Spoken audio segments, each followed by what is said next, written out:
Gusto mo bang maging fit at magsimulang mag-exercise pero masyadong mahal ang gym membership?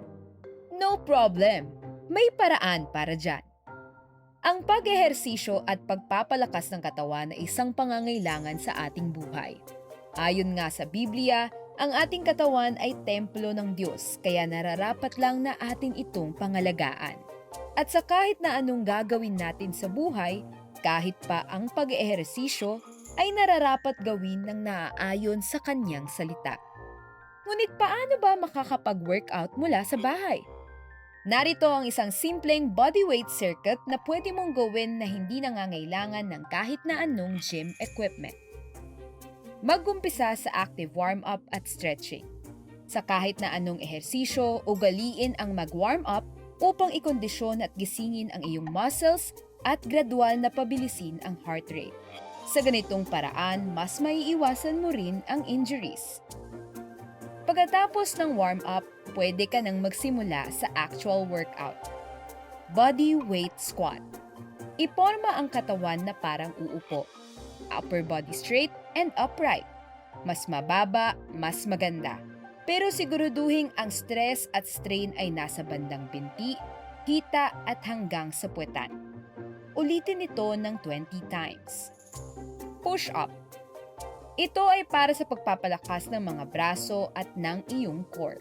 Siguraduhing pantay ang likuran, hindi baluktot, hindi nakaangat. Dahan-dahang ibaba ang katawan palapit sa sahig nang hindi nagbe-bend ang mga tuhod. Tanging ang siko lang. Mas mababa, mas maganda. Ulitin ito ng 10 beses. Walking lunges. Gaya ng squat, ang strain sa muscles ay dapat maramdaman sa mga binti hanggang sa glutes o ang puwetan. Siguraduhin ding upright at straight ang upper body. Ulitin ito ng tig 10 beses sa bawat paa. Planking. Katulad ng push-up, core muscles din ang tinatarget ng planking. Pareho sila ng push-up. Ang kaibahan ay hindi ibababa ang katawan.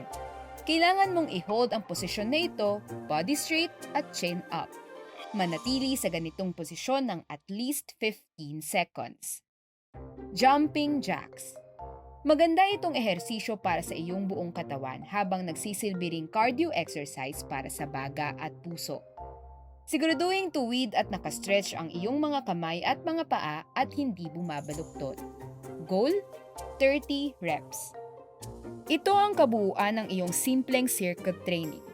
Pagkatapos ng isang set ng 5 exercises na ito, ulitin pa ito ng 2 pang beses para sa kabuuang 3 repetition o 3 reps. Habang tumatagal at kapag nasasanay na ang iyong katawan, maaari mong dagdagan ang reps o repetition ng buong routine at mas paikliin ang rest time in between sets habang mas tinatagalan naman ang hold sa mga routine. Ito ang susi upang mas mapaghusay ang katawan at maging fit kahit walang gym equipment sa bahay. O diba? No gym, no problem! Sa tamang routine at disiplina ay maaari mong mapagbuti ang iyong katawan. Basta't laging lalakipan ng pananalangin at pagtitiwala sa Diyos, siguradong sa anumang bagay ay You can do it!